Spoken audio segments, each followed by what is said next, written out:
ดีกว่าดี100ค่ะเอาค่าดีกว่าดี100ก็เดี๋ยวค่ะมันได้มีครับมีก็เดี๋ยวค่าดีกว่าดี100ว่าดีจริงหรือพอการเดินทางของเขาเดี๋ยวคำในเป็นมือถือวิดีโอเดี๋ยวอัปเดตถ่ายรูปให้เพื่อนๆให้ได้กรอกเรื่อยๆกันขนมไม่ได้ก็เขาดีเดินทางต้นจะดูในค่ะจะดูในค่ะอันที่เขาจำเขาค่ะเนาะเดินทางจำกันว่าหลายปีค่ะกะกันครับพ่อพาพวกทุกคนครับตั้ง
สุดยอดเดี๋ยวให้ช่วยเตือนเขาเ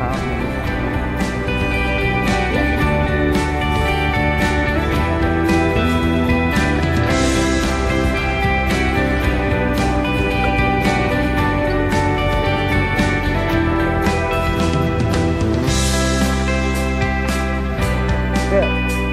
เดี๋ยวมีรถเขาออกกันนะฮะ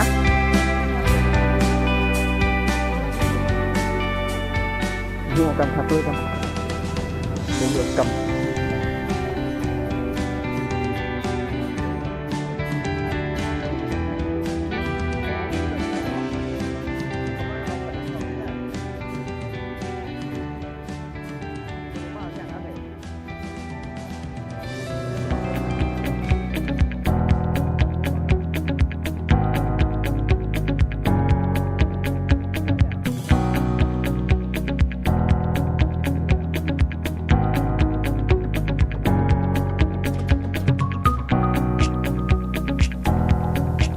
ดังลงกันโอ้แต่ดังเรื่องมันเลยนี่เท่าไหร่เนี่ยนี่ฮะวินรายการปลูกหมอกเนาะทะเลข้อกามันเป็นยังไงฮะกาเขียวดีขนาดนั้น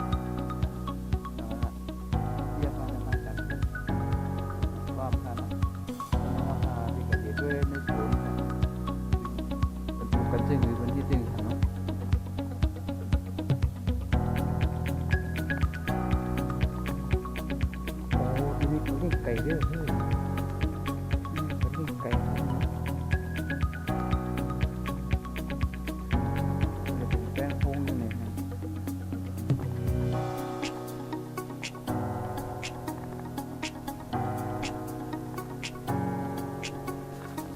ได้เป็นทางปลาให้เราจะเล่งปลาไว้ที่ไหนฮะ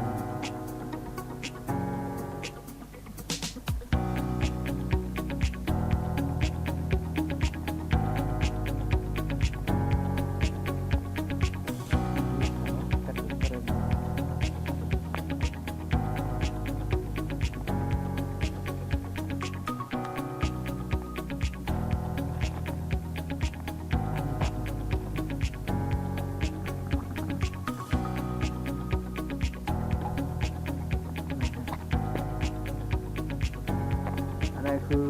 เขาปลูกหญ้าขนาดนั้นเนาะปลูกหญ้านี่จะเป็นต้นบอกอันนี้เป็นแก้วใช่ไหมเป็นแก้วเดี๋ยวนี้หลายต้นนะอีก8 ต้นค่ะเนาะแก้วมี8 ต้น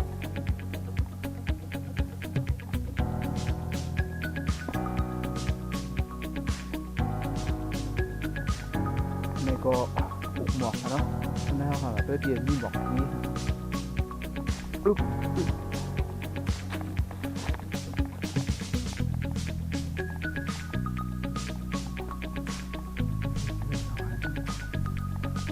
เดือนปีเขาอยู่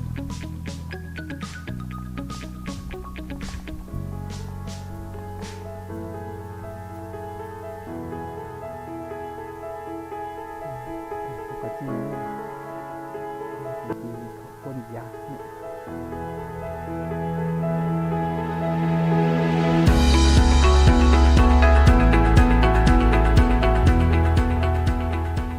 หมอกหางดีเต้ครับเรื่องนี้หางดีเต้อะไรเนาะนี่คือหมอกออกแล้วเนี่ย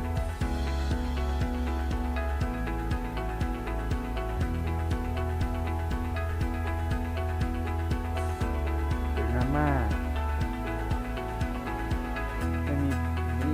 เอาแบบนี้ทำไม่ได้เลยเอาตุกเก่าได้เลยอ่ะโอ้อันนี้เป็นกำลังกีให้นั่นเป็นกีอะไรเนาะได้หมอกให้ใครกำให้มันเป็นกีครับ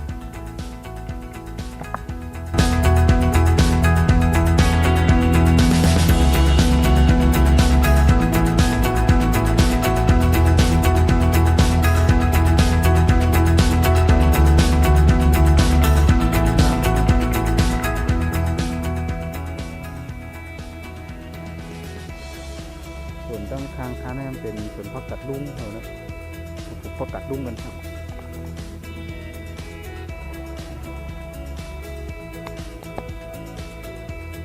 ส่วนพักกัดลุงเนาะเดี๋ยวเขาตั้งอยู่ในข้าวที่กะหรี่ตั้งน้ำมันด้วยมันจะมีพวกเขาวนมาได้ตั้งนั้นเนี่ยอาจจะมีห้องน้ำค่ะเนาะขับได้เจ๊งมันจะมีห้องน้ำอยู่ครับเขาแอบด้วยเหมือนจะมีห้องน้ำว่าถึงห้องน้ำจะไม่ใช่ครับมาในหมู่บ้านนี้เองก็จะเป็นกันที่เป็นเป็นเล่นเนาะอันนี้ก็จะเป็นที่เป็นคือแบบว่าพ่อค้ามาเจ้าอยู่นะที่น้องคนนี้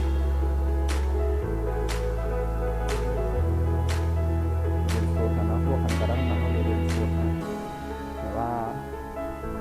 เป็นอยู่เขาก็ได้อยู่จำตัดเขาเนาะ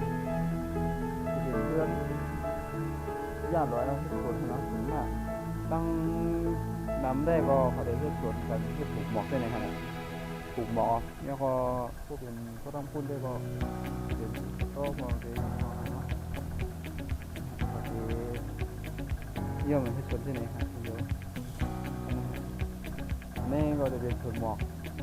ของพี่น้องเดินมาคนใต้ไม่ลูกน้องคนไทยขนาดปลูกหมอกปลูกชั้นนี่ฮะก็หมดปลูกหมอกให้เหมือนตั้งเรียกข้าวเด็ดเข่ากลางในเห็นนะมันข้าวเด็ดเข่าเด็ดข้างในหนึ่งกองก็แค่เหลี่ยมทางเพราะว่ามันเป็นธรรมชาตินำนะฮะเนาะเพื่อนอันสูงอันช้างก็มีฮะรถกาก็บนเหลือบเต้ๆครับเนี่ยเป็นหมู่บ้านอ่อนไม่ออกก็เตียนยิวฮะไหนฮะโอ้เต้เป็นห้องน้ำเขานั่นเนาะเป็นห้องน้ำฮะ โอ้ที่เนี่ยเป็นสายไฟเนี่ยเขาใจไฟหลุดน้ำขึ้นเอาหน่อยนี่ฮะเป็นห้องน้ำอ่อนเล็กๆแล้วก็หลุดน้ำขึ้นได้ที่ไหนฮะเนี่ยเนาะป้าลุงอ่ะช่วยน้ำฮะโอ้น้ำก็ใส่แคมที่อ๋อหน่อยอันนี้เขาได้ใจไฟผ้าหลุดขึ้นฮะเนี่ยหลุดขึ้นใส่ในโซนฮะ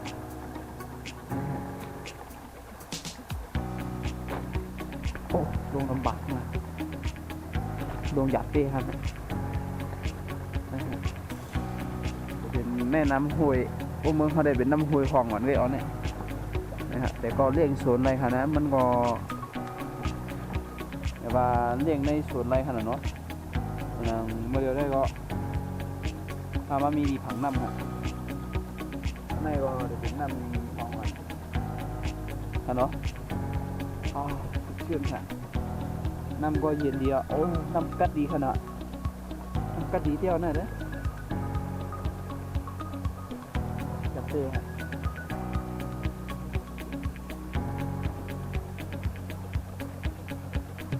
เปิดเมืองเขามาเป็นหวานได้เนี่ยได้โป่งแห้งเลยหาปลาไงเนาะก็อย่างหาปลาเอาเลยเนี่ยแต่ก็จะเป็นโขกเนาะโขกฮะห้องน้ำมันโป้เบ็ดค่าได้ค่าเก็บที่ไหนเนาะหมายว่าเป็นห้องน้ำห้องสองที่ไหนอ๋อแคบยินเนาะที่ไหนนะฮะตังตีขาขึ้นมาออกมาก็ขึ้นดังเหนือเลยครับเนี่ยขึ้นหยาบลงหยาบเสียแจ้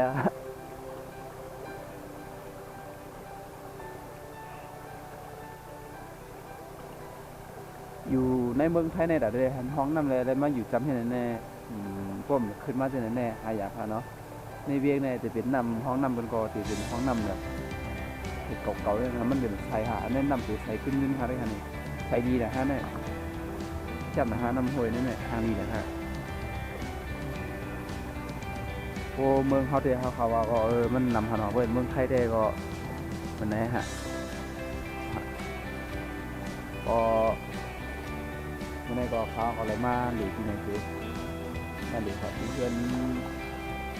ไม่ว่าเป็นที่ว่างของคอมเมนต์ที่พี่น้องเป็นอยู่ครับเนาะที่ส่วนทั้งเมื่อไหร่ได้ก็ได้ว่าไปก้ากันนะทำคาเฟ่ป่าดังคนแข่งขันแต่ว่าจะเป็นที่ไรนั่นเนี่ยครับกับพร้อมกันครับเนาะพร้อมกันครับแม่ช่วยครับไปเกาะก็ไหนที่ติดตามอย่างช่อง YouTube ของแนวขายผ้าออนไลน์ค่ะเนาะก็จะมีการเดินทางที่ไหนอยู่บ่อยๆที่ประจำกำนำค่ะเนาะที่มีอยู่ช่องค่ะที่เกาหลีที่ใดก็ได้นี่เขาจะขึ้นอัปเดต YouTube เอาร่วมกันให้ใจก็เขาเลยช่วยกันเนาะก็ช่วยกัน